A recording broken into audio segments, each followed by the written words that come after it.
Salam hər kəsə, mən biologiya müəllimi Şəmsiyə Seyidbəyli. Bugün sizə Camal müəllimin biologiya sınaq toplusundan bölmə 4-ün sınaq 1-in izahlarını verəcəm.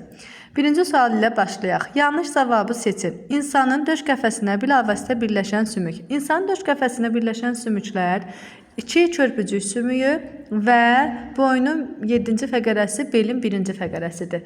Döş fəqərəsinə, ümumiyyətlə döş qəfəsinə hansı sümüklər aiddir? Biz buna baxaq. Döş qəfəsinə döş fəqərələri, döş sümüyü və qabırğalar aiddir. Qabırğalar. Baxın uşaqlar, bunu biz necə tapaq? Biz birinci bu döş qəfəsi sümüklərini sanki bir qutuya qoyaq. Bu qutuya kənarda nələr birləşir? Döş fəqərəsinə nələr birləşir? Boynun 7-ci fəqərəsi və belin 1-ci fəqərəsi birləşəcəkdir. Döş sümüyünə 2 körpücük sümüyü birləşir. Qabırğalar isə bunun içərisindən başqa heç kəslə birləşmə əmələ gətirmir. Yəni qabırğalar döş sümüyünə və döş fəqərəsinə birləşəcəkdir.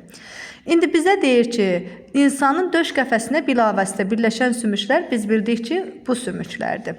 Qarışıq sümük ola bilər. Bəli, fəqərələr və körpücük sümüyü qarışıq sümükdür. Qurşaq skeletinə aid ola bilər. Bəli, körpücük qurşaq skeletinə aiddir. Tək sümük ola bilər. Bəli, fəqərələr tək sümükdür. Cüt sümük ola bilər. Bəli, körpücük sümüyümüz cüt sümükdür. Yaslı sümük ola bilər. Xeyr, yaslı sümük ola bilməz. Düzgün cavabımız Y variantı. İkinci sualımıza baxaq. İkinci sualımızda verilmiş şəklə əsasən doğru fikirləri seçin. Şəkilə baxsaq, iki rəqəmi ilə işarə olunan qalxana bənzər ətraf vəzidir.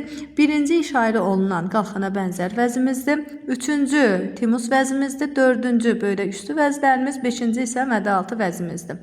Yazıb ki, ikinci vəzi İnsan bədənində sayca ən çox olan vəzdir. İkinci vəzimiz qalxana bənzər ətraf vəzidir. Bu deyir, biz bilirik ki, insanda tər vəzləri milyonlardan çox tər vəzlərimiz var. Ona görə birinci sual səhvdir. Dördüncü vəzi qanda qlikozan miqdarını tənzimləyir. Bəli, demişik ki, böyrək üstü vəzin hormonları qanda qlikozan miqdarını tənzimləyə bilir. Beşinci vəzimiz mədə-altı vəzidir ki, həzm kanalında karbohidrat mübadiləsində iştirak edir. Bəli, həzm kanalında karbohidrat mübadiləsində iştirak edəcəkdir. Dördüncü vəzimiz qalxana bənzər vəzdir. Dördüncü sualdakı yazıb. Birinci vəzi timozin hormonunu sintez edir. Birinci vəzimiz qalxana bənzər vəzimizdir. Qalxana bənzər vəz timozin hormonunu sintez etmir. Timozunu üçüncü, yəni timus vəzimiz sintez edəcəkdir. Beşinci sualda isə üçüncü vəzi vaxtından əvvəl cinsiyyət vəzlərinin inkişafının qarşısını alır. Bəli, timus vəzi vaxtından əvvəl cinsiyyət vəzlərinin qarşısını alacaqdır. Yəni düzgün variantımız olacaq D variantı 2, 3, 5. Deməli, uşaqlar, üçüncü suala baxaq. Cədvələ əsasən X-in yerinə nə yazıla bilər? Canlımız insandır. Skelet hissəsini X veribdir. Əmələ gətirdiyi sümüklər isə yalnız onurğa sütunudur. Baxdıq birinci yuxarı ətrafın skeletinə. Yuxarı ətrafın skeletinə həm sərbəst, həm də qurşaq hissəsini birlikdə götürürük və yuxarı ətrafın skeleti ancaq döş sümüyünə birləşəcəkdir. Deməli, birinci sualımız olmaz. İkinci, kəllənin skeleti. Kəllənin skeleti biz bilirik ki, ənsə sümüyü boyun fəqərəsinə birləşir. O da onurğa sütununa aid olduğu üçün içini götürərik. Döş qəfəsi, biz bayaqda göstərdik ki, döş fəqərəsi döş sümüyü və qabırğalardır. Kənardan görürük ki, fəqərələrə də birləşir, yəni onurğa sütununa da birləşir, amma ondan əlavə olaraq qurşaq hissəsinə də birləşdiyi üçün döş qəfəsini götürmürük. Çünki burada bizə yalnız onurğa sütununa birləşməsini deyir. Aşağı ətraf skeleti, aşağı ətrafın həm qurşaq, həm sərbəst hissəsi aid olduğu üçün, yəni çanaq sümüyümüz də oma fəqərəsinə birləşdiyi üçün 4-ü götürərik. 12-ci cüt qabırğalar, bəli, 12-ci cüt qabırğalar yalnız onurğa sütununa birləşəcəkdir. Bunlar ki, sərbəst qabırğalardır. Sərbəst qabırğalar arxadan döş fəqərəsinə birləşir, qabaqdan isə özləri sərbəst şəkildə qalır. Burada isə düzgün cavabımız olacaq 2, 4 və 5. C variantı olacaqdır. Beşinci sualımızda Perim geoloji dövründə meydana çıxmışdır. Yəni Perimdə yaransın. İlk məməlilər Triasda yaranıbdır. Çılpaq toxumlular Devonda yaranıbdır. Örtülü toxumlular Təbaşir dövründə yaranıbdır. Yırtıcı dişli sürünənlər. Bəli, yırtıcı dişli sürünənlər yaranacaqdır Perim dövründə. 6-cı suala diqqət eləyək. Uyğunluğu müəyyən edin. 2 başlı, 3 başlı və 4 başlı əzələ verilibdir və bunların harda yerləşdiyini soruşur bizdən. Uşaqlar, 2 başlı əzəllər bükücü əzələlərdir ki, bazunun bükücü və budun bükücü əzələsi 2 başlıdır. 3 başlı əzələ bazunun açıcı əzələsidir. 4 başlı əzələ isə budun açıcı əzələsi olacaqdır. Düzgün variantımız A variantı olar. 7-ci suala baxsaq, ayağımıza tikan batan zaman dərhal ayağımızı geri çəkirik. Nəticədə əmələ gələn ağrını nə zaman hiss edirik? Bizə hər hansı bir ağrı batan zaman, baxın, reseptorlarımız, bu bizim reseptorlarımız olsun. Reseptor hiss eləyir. Reseptor hissi yolla ötürəcək mərkəzə.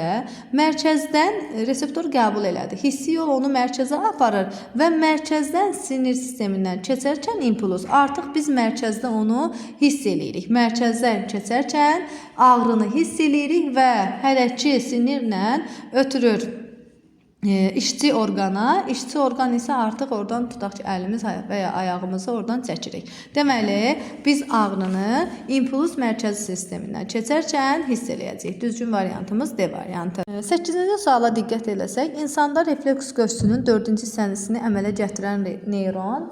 İnsanda refleks qövsünün 4-cü hissəsini əmələ gətirən neyronumuz hərəki neyrondur.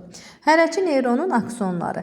Yazıb ki, ağ maddənin əmələ gəlməsində iştirak edir. Bəli, hərəki neyronun aksonları ağ maddənin əmələ gəlməsində iştirak edir. Sinirlərin əmələ gəlməsində iştirak edir. Bəli, sinirlərin əmələ gəlməsində iştirak edirlər. İmpulsları bilavasitə hissi neyrondan ala bilər. Bunu o zaman alır ki, uşaqlar sadə refleksdir. Hissi neyron ötürəcək hərəki neyrona. Yəni ara neyron yoxdur burada.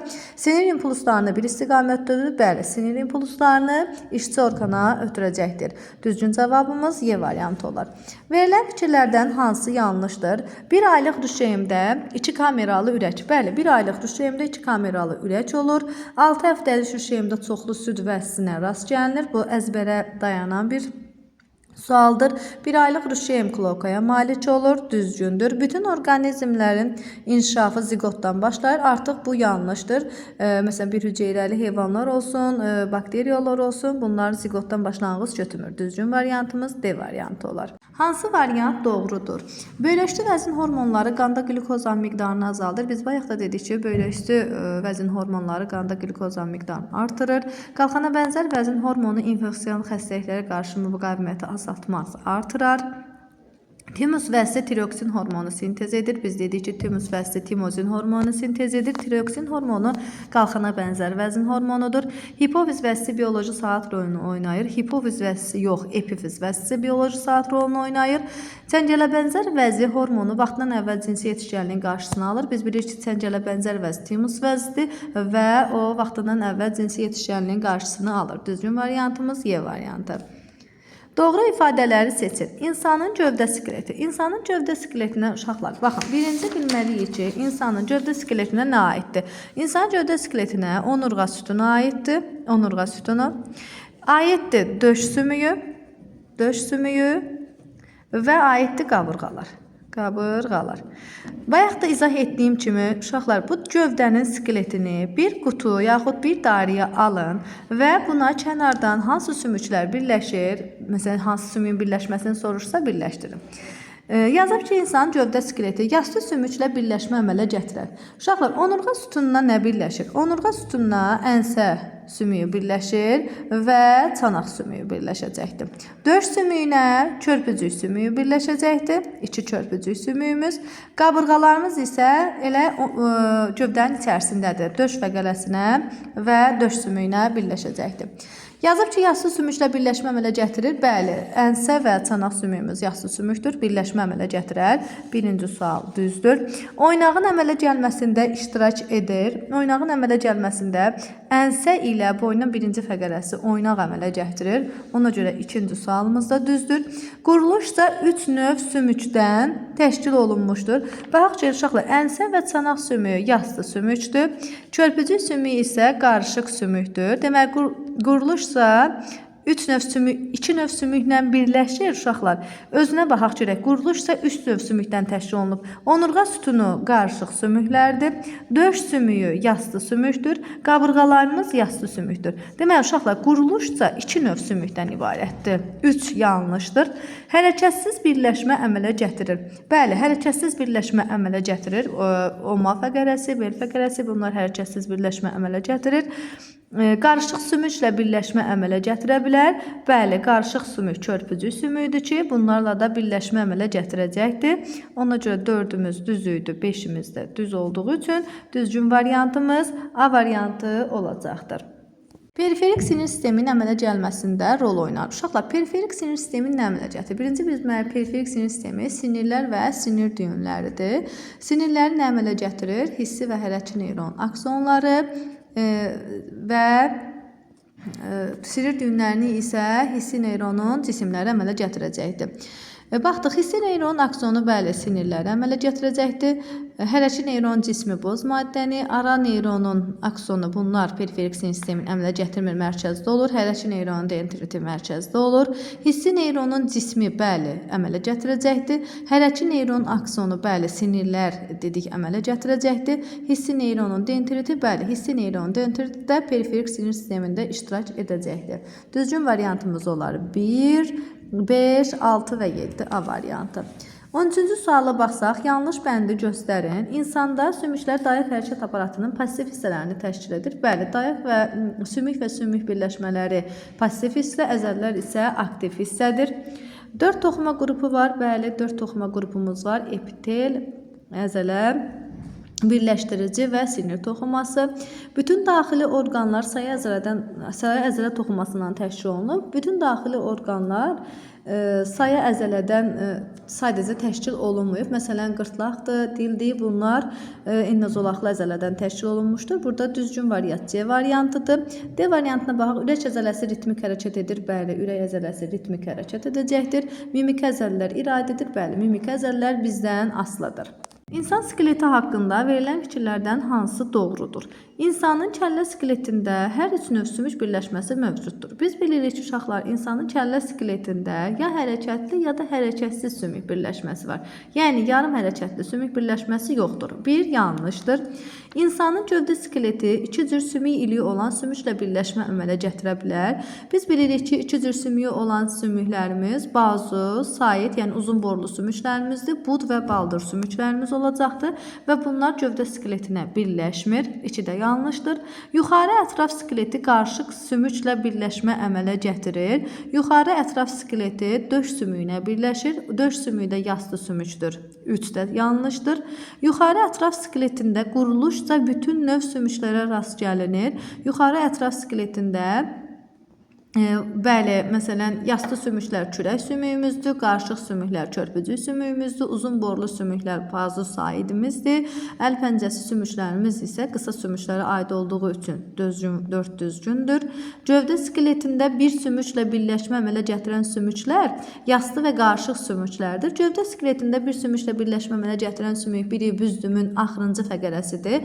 Büzdüm fəqərəsi qarışıq sümükdür və qabırğaların 11-ci və 12-ci cüt qabırğalarımız da bir sümüklə birləşmə əmələ gətirir. Bunlar isə yastı sümüklərdir. Deməli, bu da düzgün variant olar. C variantı uyğun 4-4-lə 5.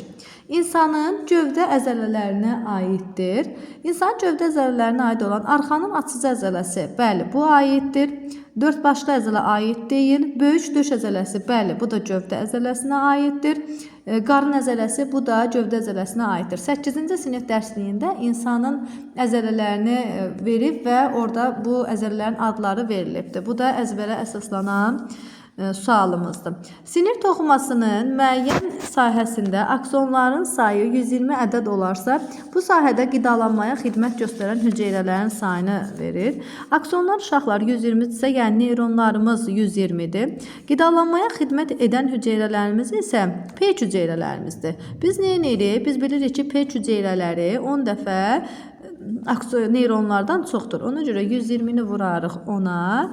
eləyər 1300. Taparıq ki, bizim qidalanmağa xidmət edən hüceyrələrimiz 1300-dür. Düzgün variantımız A variantı olar. 18-ci suala baxsaq, cədvəldə insanın onurğa sütununun bəzi şöbələrinə aid olan fəqərələrin xüsusiyyətləri verilmişdir. Və xüsusiyyətlərə baxaq. X fəqərəsi birləşmə əmələ gətirir 4 sümüklə, gövdədən kənar sümüklə birləşmə əmələ gətirir. Biz bilirik ki, fəqərələrdən oma fəqərəsi və döş fəqərəsi 4 sümüklə birləşmə əmələ gətirir. Uşaqlar, 4 sümüklə deməli bu oma fəqərəsi olar. Nəyə görə oma fəqərəsi olar? Gövdədən kənar sümüklə birləşmə əmələ gətirdiyi üçün. Gövdədən kənar çanaq sümüyü ilə birləşmə əmələ gətirdiyi üçün bunu oma fəqərəsi götürürük. Z-ə baxaq. Z döş fəqərəsi olacaq. Döş fəqərəsi gövdədən kənarla birləşmə əmələ gətirmir. Yəni gövdənin sümüyünə aiddir qabırğalarla əmələ gətirir və fəqərələrlə birləşmə əmələ gətirdiyi üçün Z-imiz olacaq döş fəqərəsi. Y-ə baxsaq, Y-də 2 sümüklə birləşmə əmələ gətirən sümüklərimiz isə bel fəqərəsi, boyun fəqərəsi və büzün fəqərəsi olar. Amma gövdədən kənar sümüklə birləşmə əmələ gətirməsi vardır. Gövdədən kənar sümüklə birləşmə əmələ gətirən isə boyun fəqərəsidir. Boyun fəqərəsi biz bilirik ki, kəllənin skeletindən ənsə sümüyü ilə birləşmə əmələ gətirəcəkdir. Deməli, X-imiz oma, Y-imiz boyun, Z-imiz isə döş fəqərəsidir. Verilən fikirlərə əsasən doğru fikirləri hansı doğrudur? Z fəqərəsi lordozun əmələ gəlməsində iştirak edir. Z fəqərəsi döşdür. Döş kifozun əmələ gəlməsində iştirak edəcəkdir. X fəqərələri döş qəfəsinə aid sümüklərdir. X oma fəqərəsidir. Döş qəfəsinə aid sümük deyil. Döş fəqərəsi döş qəfəsinə aid sümükdür. Y fəqərəsinin aid olduğu şöbədə cəmi 5 fəqərə olur. Y boyun fəqərəsidir. Boyun fəqərəsinin sayı 7 ədəddir. X fəqərəsi qabırğalarla birləşmə əmələ gətirir. Oma fəqərəsi qabırğalarla birləşmə əmələ gətirmir. Çanaq və fəqərələrlə birləşmə əmələ gətirəcəkdir. Y variantında isə Y fəqərəsi lordozun əmələ gəlməsində rol oynayır. Bəli, boyun və bel lordozun əmələ gəlməsində rol oynayacaq. Düzgün variantımız Y variantı olacaq. 9-cu suala baxaq. Cədvələ əsasən uyğunluğu müəyyən edin. Birinci sümüyümüz yastı sümük deyil, uzun borulu sümükdür. Uzun borulu sümüklərimiz biz bilirik ki, bud sümüyü, bazı sümüyü, sayit və baldır sümükləridir. Deməli, bud sümüyü olar, 1-ə D olar.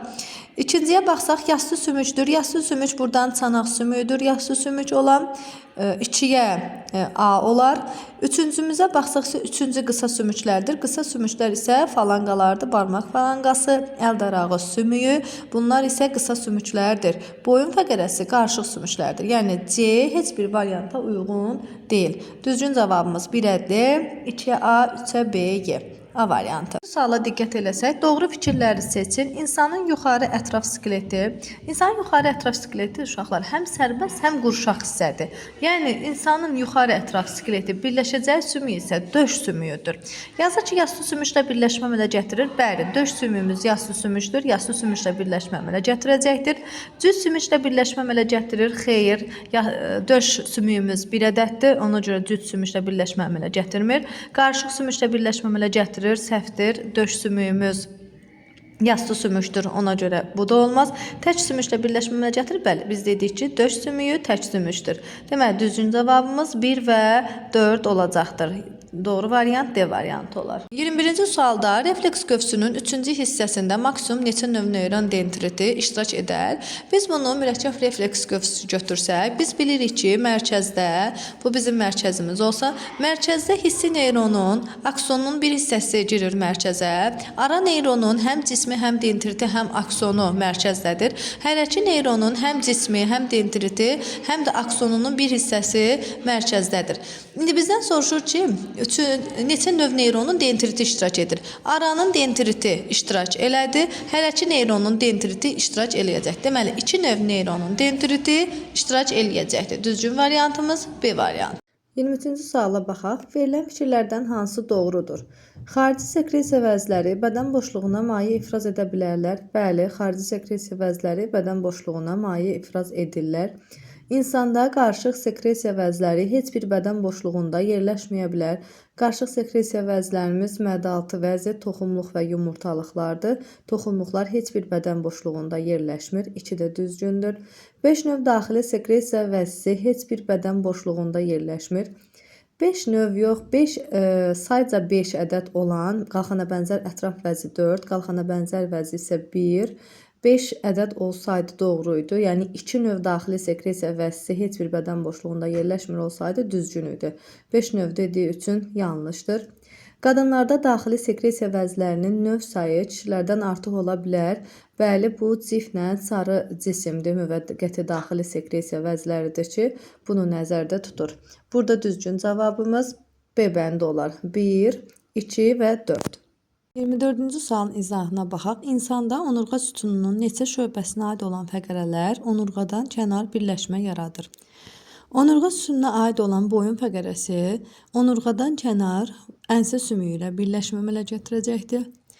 Döş şöbəsinə keçsək, döş fəqərələri onurğadan kənar qabırğalarla birləşmə əmələ gətirəcəkdir. Oma şöbəsinə keçsək, oma şöbəsi isə onurğadan kənar çanaq sümüyü ilə birləşmə əmələ gətirəcəkdir. Yəni boyun, döş və oma fəqərələri onurğadan kənar sümüklə birləşmə əmələ gətirir. Bellə büzdün fəqərələri isə onurğadan kənar sümüklə birləşmə əmələ gətirmir. Düzgün variantımız C variantı olacaqdır. 25-ci sualımıza baxsaq, fikirlərin neçəsi doğrudur? Sinirlər neyronlardan uzundur. Neyronlar sinirlərdən uzun olacaqdır. Çünki neyronlar dendrit cisim və aksondan ibarətdir. Sinirlər isə uzun çıxıntılardır. Ona görə birinci sual yanlışdır. Sinirlərin əmələ gəlməsində 3 növ neyron iştirak edir. Biz bilirik ki, hərəki və hissi neyronun uzun çıxıntılarından sinirlər əmələ gəlir. Yəni 2 növ neyron iştirak edəcəkdir. İkinci fikir də səhvdir. Neyronların növ sayı sinirlərin növ sayına bərabərdir. 3 növ sinir var, hissi, hərəki və qarışıq sinir. 3 növ neyron var, hissi, hərəki və ara neyron. 3 doğru fikirdir. Ara neyronlar işçi orqanla əlaqəli ola bilər. Biz bilirik ki, ara neyron mərkəzdə yerləşir. Ara neyron hissi və hərəki neyronu əlaqələndirir. İşçi orqanla əlaqəli ola bilər, hərəki neyron. Dördüncü fikir də yanlışdır. 2 növ neyron ətraf mühitlə əlaqəlidir. Bir növ neyron hissi neyrondur ki, ətraf mühitlə əlaqəlidir. Burada düzgün fikir 1 olacaqdır. Bir dənə fikir düzgün fikirdir. O da ki, 3-cü fikir. 26-cı sualımıza baxaq. Yanlış fikri göstərin. Qalxana bənzər vəzin hiperfunksiyası nəticəsində meydana çıxan xəstəlik zamanı biz bilirik ki, qalxana bənzər vəzin hiperfunksiyası, yəni həddindən artıq hormon ifraz eləməsi zamanı Bazedov xəstəliyi yaranır. Bazedov xəstəliyi zamanı ürək döyüntülərinin sayı artır, bəli, döyüntü artır. Maddələr mübadiləsi güclənir, bəli, qan təzyiqi artır, bəli. Gözlər bərəlir. Şəkildə də bunu göstəriblər. Gözlər bərəlir. Ürək siklinə sərf olunan zaman artır. Baxın, burada nəyə diqqət edirik? Ürək döyüntüsünün sayı artırsa, tisikl həm azalmalıdır. Yəni, ürək döyüntüsü ilə tisikl tərs mütənasibdir. Deməli, hiperfunksiya zamanı ürək tisiklinə sərf olunan zaman artmır, azalır olacaqdır.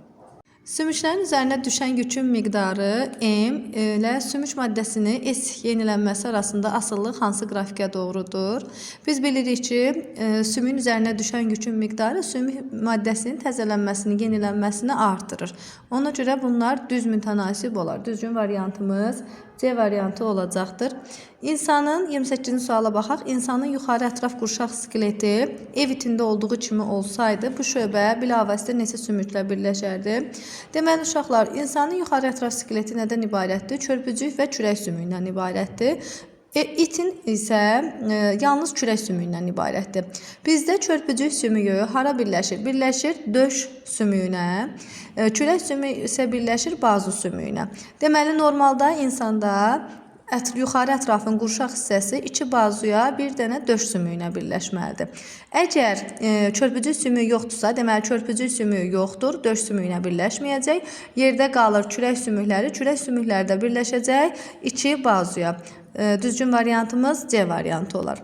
Doğru fikri tamamlayın. 2 növ sümükçülüyü olan sümüklər uzun borlu sümüklərdir. Bazu, said, bud və baldır sümüklərimiz gövdə skeleti ilə birləşir. Gövdə skeleti ilə birləşmirlər. Qarışıq sümüklərə aid ola bilər. Bunlarda qarışıq sümüklər yox, ya uzun borlu sümüklərdir. Qurşaq skeletinə aiddir. Bunlar sərbəst hissəsinə aiddir. Gövdə skeletinə aid ola bilər. Ətraf skeletinə aiddir. Yastı sümüklə birləşmə əmələ gətirə bilər. Bəli, məsələn, but sümüyü çanaq sümüyü ilə birləşmə əmələ gətirir. Bazu sümüyü kürək sümüyü ilə birləşmə əmələ gətirir. Onun üçün düzgün variantımız Y variantı olar. Hissəsinin qiymətini tapaq. İnsan skeletində yuxarı ətrafların qurşaq hissəsinə birləşən sümüklərin cəmi. Yuxarı ətrafların qurşaq hissəsinə birləşən sümüklər deməli döş sümüyü olacaqdır 1 ədəd və kürək sümüyünə 2 bazu birləşir, olacaqdır 3 sümük. Deməli çörpücü sümüyünə birləşir 1 ədəd döş sümüyü, kürək sümüyünə birləşir 2 bazu sümüyü. Sahid nahiyəsinə aid olan sümüklərin cəmi, sahid nahiyəsinə biz bilirik ki, mil və dirsək sümükləri aiddir.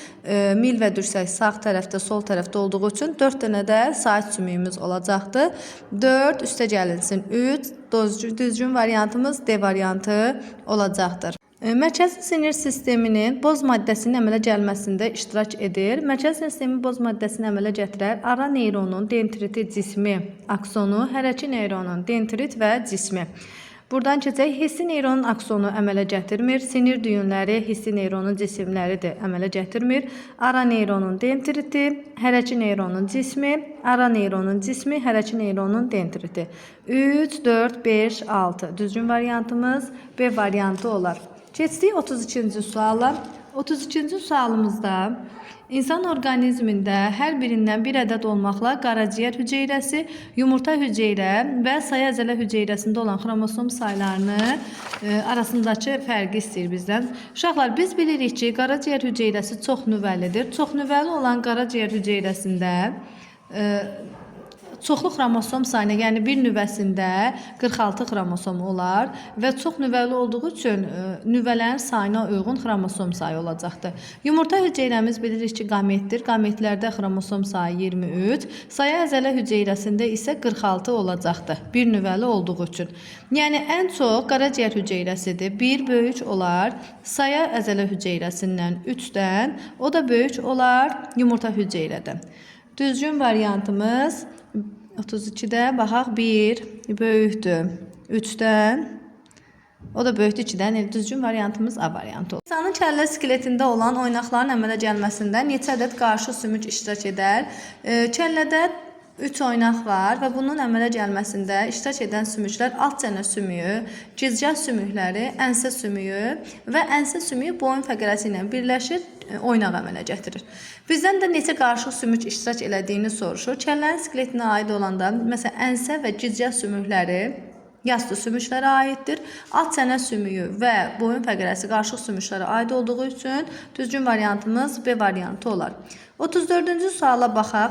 İnsanın qarın boşluğunda yerləşən vəzlərin hazırladığı hormonlar. İnsülin mədə-altı vəzinin hazırladığı hormondur. Mədə-altı vəzi qarın boşluğunda yerləşir.